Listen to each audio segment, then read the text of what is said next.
আজকে কথা বলবো টি-20 ওয়ার্ল্ড কাপে রেকর্ড রান চেঞ্জ নিয়ে, যেটা দেখে সারা বিশ্ব হতভম্ব হয়ে গিয়েছিল।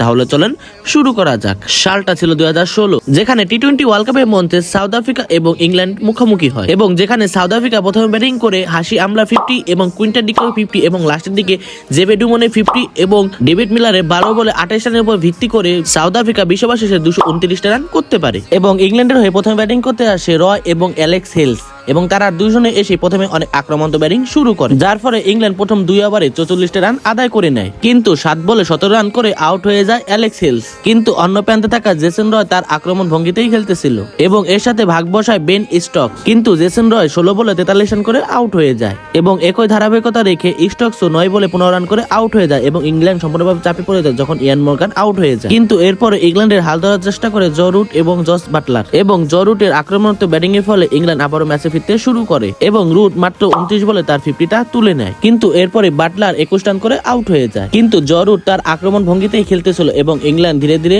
জেতার দিকে চলে যেতেছিল।